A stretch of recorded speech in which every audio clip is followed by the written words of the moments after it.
Now then, how we doing? Right, the video that I've done for today is another history one, and you'll have to excuse the editing.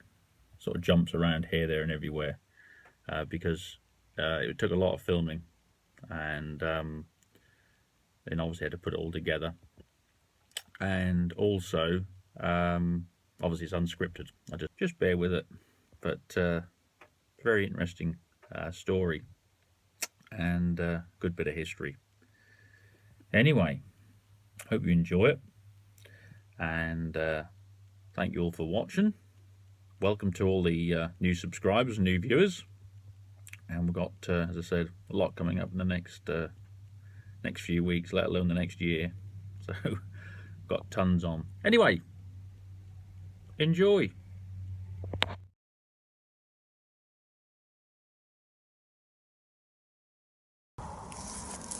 It's a wonderful winter's morning here today, surrounded by open farmland, and it's cold, but blue skies, very peaceful.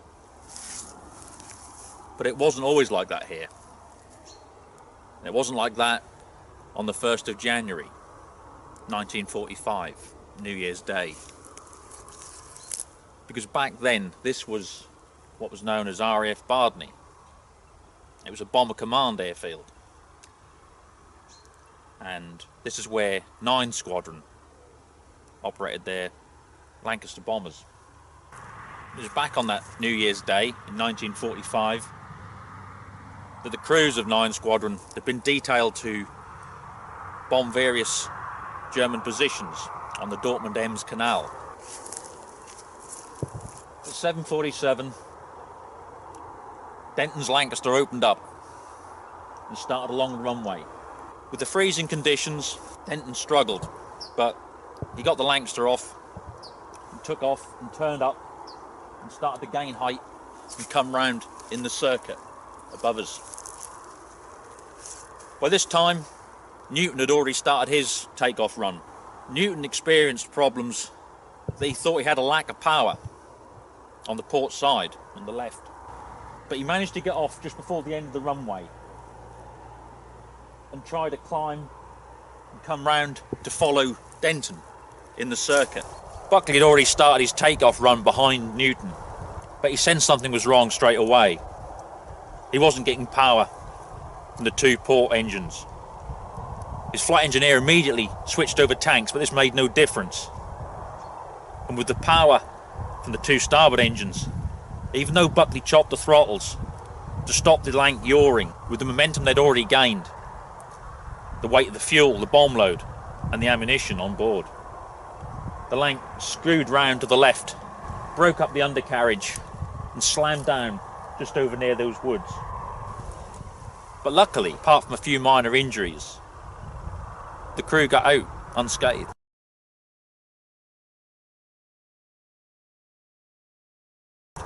As Denton was climbing up to get height and Newton was trying to follow him, Newton lost all power in his 2 port engines.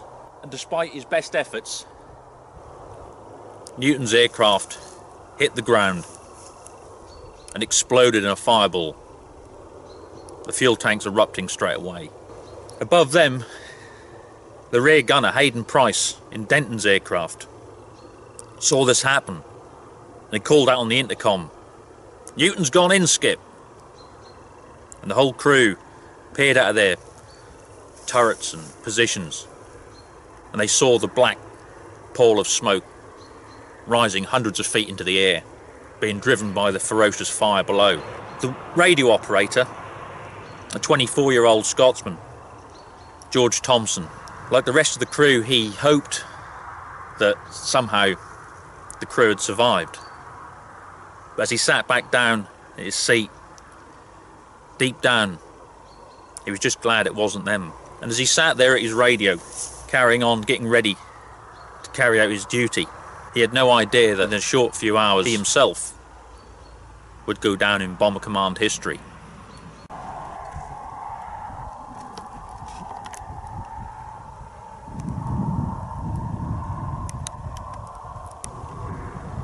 Newton's aircraft came down and crashed just behind me.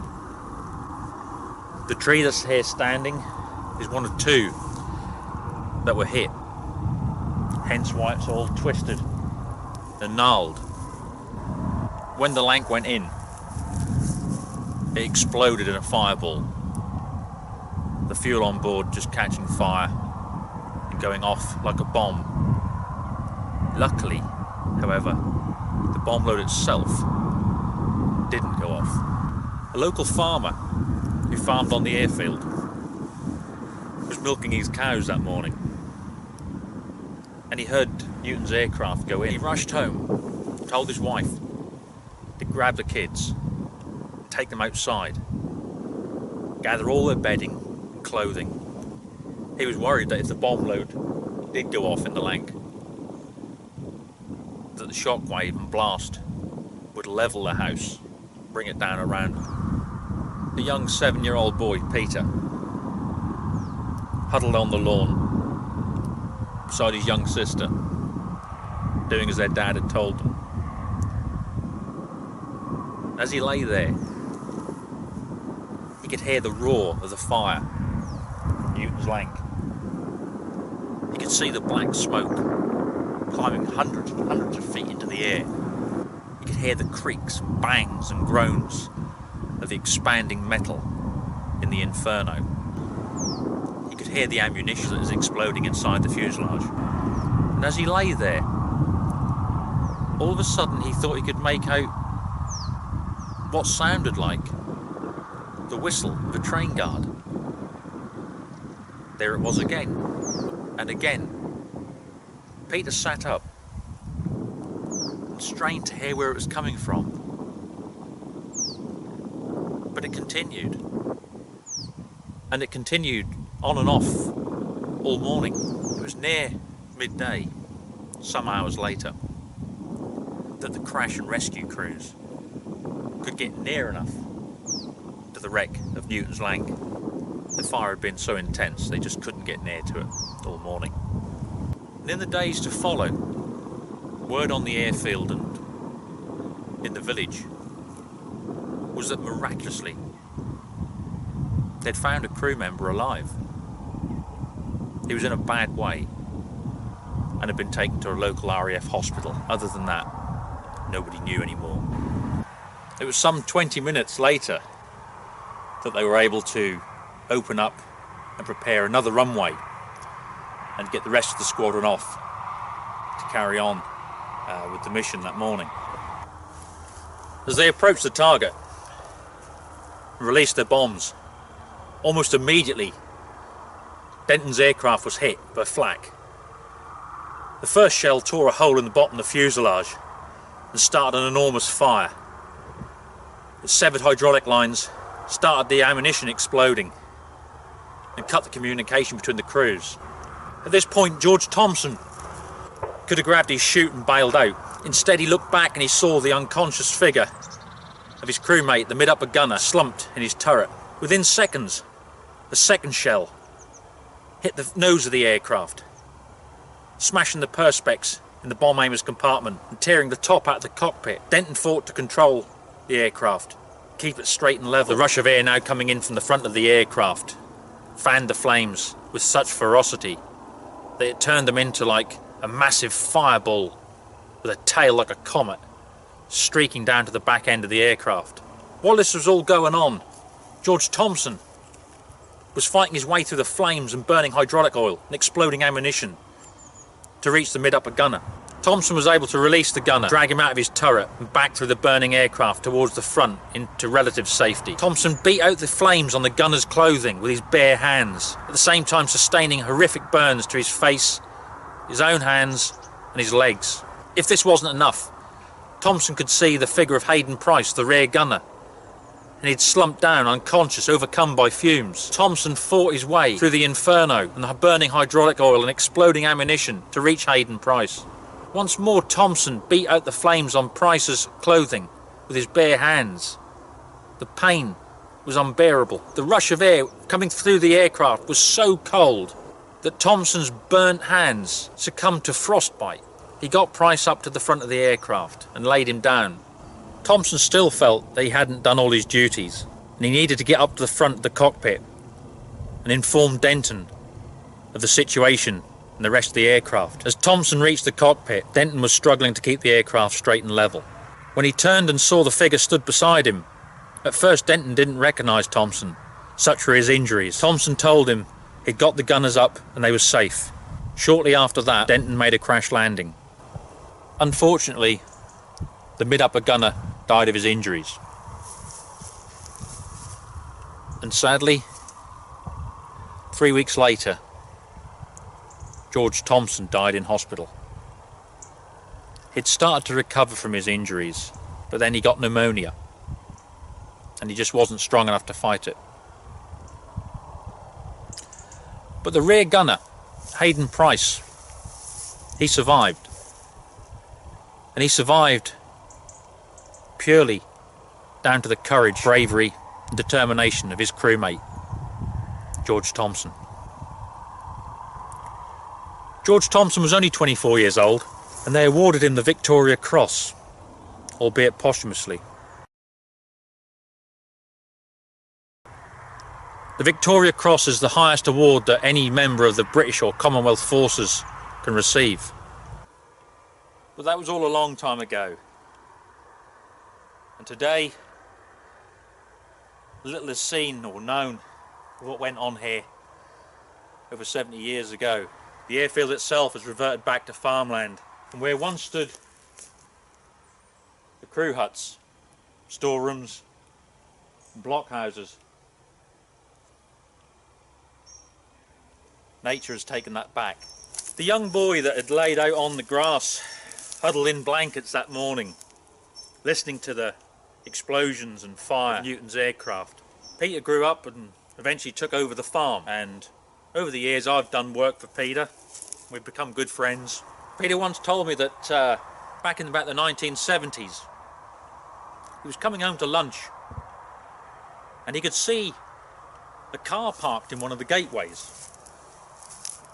So he thought he'd pull in and just see if anybody needed any help or what they were up to.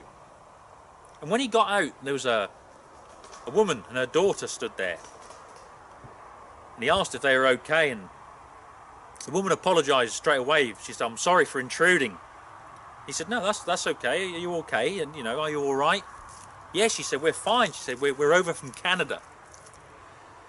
And she pointed down the track.